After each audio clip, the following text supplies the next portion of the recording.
নমস্কার বন্ধুরা, আপনারা দেখছেন আকাশ ইনফো ইউটিউব চ্যানেল। তো বন্ধুরা, বর্তমানে আপনাদের অনেকের কাছে হয়তো ই-শ্রম কার্ড রয়েছে। আপনারা ই-শ্রম কার্ড বানিয়েছেন, কিন্তু আপনারা ভাবছেন যে এখনও কেন কোনো সুযোগ সুবিধা পাচ্ছি না। তো বন্ধুরা, আপনাদের সকলের জন্য অবশেষে বড় সুখবর জানালো কেন্দ্রীয় সরকার।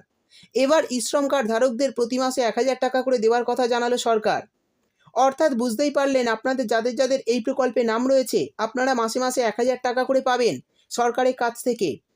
কিন্তু আমরা জানি, রাজ্য বা কেন্দ্রীয় সরকারের যেসব প্রকল্পের টাকা দেওয়া হয়, প্রত্যেক প্রকল্পে আলাদা আলাদা শর্ত রয়েছে। তো এই ই-শ্রম কার্ডের মাধ্যমেও যে আপনি ১,০০০ টাকা করে পাবেন, তার জন্য বেশ কিছু শর্ত রাখা হয়েছে। যে সমস্ত উপভোক্তা এই শর্তের মধ্যে রয়েছে, শুধুমাত্র তারাই এই ১,০০০ টাকা করে ব্যাঙ্ক অ্যাকাউন্টে পাবেন। তো বন্ধুরা, বুঝতেই পারলেন, যদি আপনার কাছে একটি ই-শ্রম কার্ড থাকে বা আপনার বাড়ির কারোর যদি এই কার্ড থেকে থাকে, তাহলে ভিডিওটি আপনার জন্য খুবই গুরুত্বপূর্ণ হতে চলেছে।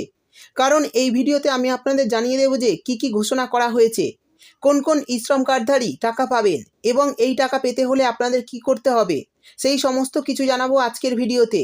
তাই বন্ধুরা, ভিডিওটি একটু স্কিপ না করে পুরোটা দেখবেন। আর ভিডিওটি দেখার সাথে সাথে যদি আপনি আমাদের চ্যানেলে নতুন এসে থাকেন, তাহলে ভিডিওর নিচে যে সাবস্ক্রাইব বাটনটি আছে সেটি ক্লিক করে চ্যানেলটিকে সাবস্ক্রাইব করে দিন। আর পাশে থাকা নোটিফিকেশান বেলটি অন করে রাখুন এই ধরনের গুরুত্বপূর্ণ ভিডিও সবার আগে পাওয়ার জন্য। তো চলুন বন্ধুরা, ভিডিও শুরু করা যাক। দেখুন, বলা হয়েছে ই-শ্রম কার্ডের সুখবর। ই-শ্রম কার্ডধারীদের জন্য বড় ঘোষণা কেন্দ্রের। এই কার্ড থাকলেই পাবেন ১,০০০ টাকা। তো চলুন দেখে নিই কারা কারা এই টাকা পাবে আর এই নিয়ে কেন্দ্রীয় সরকার কি জানিয়েছেন। তারপর বলা হয়েছে ২০২১ সালে দেশে সাধারণ ও খেটে খাওয়া মানুষের জন্য ই-শ্রম প্রকল্পটি চালু করেছিলেন কেন্দ্রীয় সরকার। ইতিমধ্যে দেশের ২২ কোটিরও বেশি মানুষ এই প্রকল্পে নাম লিখিয়েছেন।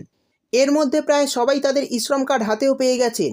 দেশের দিনদরিদ্র খেটে খাওয়া মানুষ, ফল বিক্রেতা, হকার, রাস্তার পাশের দোকানদার, দিনমজুর, ডেলি লেবার, এছাড়াও বিভিন্ন ক্যাটাগরির শ্রমিকেরা এই ই-শ্রম কার্ডে নাম তোলার যোগ্য।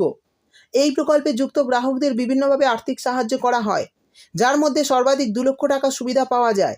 এই ই-শ্রম কার্ডের মাধ্যমে খেটে খাওয়া মানুষ এবং শ্রমিকদের প্রতি মাসে ১,০০০ টাকা করে দেওয়া শুরু হলো। অর্থাৎ এই প্রকল্পে যুক্ত সমস্ত উপভোক্তারা সরকারের কাছ থেকে প্রতি মাসে তাদের ব্যাঙ্ক অ্যাকাউন্টে ১,০০০ টাকা করে পাবে। তবে এই টাকা পাওয়ার ক্ষেত্রেও কিছু শর্ত রাখা হয়েছে। যারা যারা এই শর্তের অধীনে রয়েছে, শুধুমাত্র তারাই ই-শ্রম কার্ডের মাধ্যমে ১,০০০ টাকা করে পাবে। ই-শ্রম কার্ডের সুবিধাভোগীরা এতদিন অপেক্ষা করছিল যে কবে তাদের ব্যাঙ্ক অ্যাকাউন্টে সরাসরি আর্থিক সাহায্য দেবে সরকার। অবশেষে সরকারের এই ঘোষণার পর তারা ভীষণভাবে খুশি। তবে ই-শ্রম কার্ডে ১,০০০ টাকা পাওয়ার জন্য আবেদনের ক্ষেত্রে বেশ কিছু শর্ত রয়েছে। এই শর্তগুলির মধ্যে থাকলে তবেই আপনারা টাকা পাবেন। তো চলুন দেখে নিই শর্তগুলি কী কী। বলা হয়েছে যাদের মাসিক ইনকাম ১৫,০০০ টাকার কম তারা আবেদন করতে পারবেন। এরপর বলা হয়েছে বয়স ১৮ থেকে ৪০-এর মধ্যে হতে হবে। আপনি যদি ইনকাম ট্যাক্স দিয়ে থাকেন তাহলে এই প্রকল্পে সুবিধা পাবেন না। তারপর বলা হয়েছে ইপিএফ এবং ইএসআই এর সদস্য হলে আবেদন করতে পারবেন না। শেষে বলা হয়েছে আবেদনকারীকে অসংগঠিত সেক্টরের শ্রমিক হতে হবে। অর্থাৎ এই সমস্ত শর্তগুলি মানতে হবে ই-শ্রম কার্ডে নাম তুলতে গেলে বা টাকা পেতে গেলে। এবার জানিয়ে দেব কী কী কাগজপত্র লাগবে। দেখুন, বলা হয়েছে ই-শ্রম কার্ড, আধার কার্ডের জেরক্স, মোবাইল নাম্বার, তারপর বলা হয়েছে আধার লিঙ্ক, ব্যাঙ্ক অ্যাকাউন্ট নাম্বার এবং পাসপোর্ট সাইজের ছবি। এই সমস্ত কাগজপত্র নিয়ে আবেদন আপনারা করতে পারবেন। এরপর বলে দেব কারা কারা বর্তমানে এই প্রকল্পে ১,০০০ টাকা সুবিধা পাচ্ছে। দেখুন, বলা হয়েছে দিনদরিদ্র খেটে খাওয়া মানুষদের আর্থিকভাবে সহায়তা করার জন্যই এই প্রকল্পটি বাস্তবায়িত করে কেন্দ্রীয় সরকার। ইতিমধ্যে প্রায় ২ কোটি মানুষ এই প্রকল্পের মাধ্যমে তাদের ব্যাঙ্ক অ্যাকাউন্টে ডিবিটির মাধ্যমে ১,০০০ টাকা করে পেয়েছেন।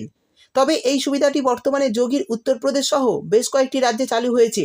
সেই সঙ্গে আরও বেশ কিছু রাজ্যে এই টাকা দেওয়ার দাবি করা হচ্ছে। তবে বিভিন্ন সংবাদ মাধ্যমের তরফে জানা যাচ্ছে পশ্চিমবঙ্গের ই-শ্রম কার্ডধারীরাও এই প্রকল্পের মাধ্যমে ১,০০০ টাকা করে সুবিধা পাবে উত্তরপ্রদেশের মতো। তবে এর জন্য অবশ্যই পরবর্তী ঘোষণা পর্যন্ত অপেক্ষা করতে হবে। তো বন্ধুরা, বুঝতেই পারলেন, পশ্চিমবঙ্গে এখনও পর্যন্ত এই প্রকল্পের বিষয়ে কোনো ঘোষণা হয়নি। তাই এই ঘোষণা পর্যন্ত আপনাদের কিন্তু অপেক্ষা করতে হবে। আর যখনই ঘোষণা হবে তখনই আমি আপনাদের ভিডিও করে জানিয়ে দেব। দেখুন, একটি নিউজ পোর্টালের মাধ্যমে জানানো হয়েছে যে প্রায় ২ কোটি শ্রমিকের অ্যাকাউন্টে ১,০০০ টাকা করে স্থানান্তরিত করা হয়েছে। আর দেখুন, এখানে বলা হয়েছে উত্তরপ্রদেশের যোগী সরকার এই টাকা দিচ্ছে। শেষে বলে দিই, এই টাকাটি পাওয়ার জন্য আপনাদের প্রধানমন্ত্রী শ্রমযোগী মানধন যোজনা বা অটল পেনশন যোজনাতে আবেদন করতে হবে। আর আবেদন করলে তবেই প্রতি মাসে ১,০০০ টাকা করে পাবেন ব্যাঙ্ক অ্যাকাউন্টে। তো বন্ধুরা, এই ছিল আজকের ভিডিও ভালো লাগলে ভিডিওটিতে একটি লাইক দিয়ে দেবেন এবং আপনার বন্ধুবান্ধবদের সঙ্গে বেশি বেশি করে শেয়ার করবেন। ভিডিওটি দেখার জন্য আপনাকে অসংখ্য ধন্যবাদ।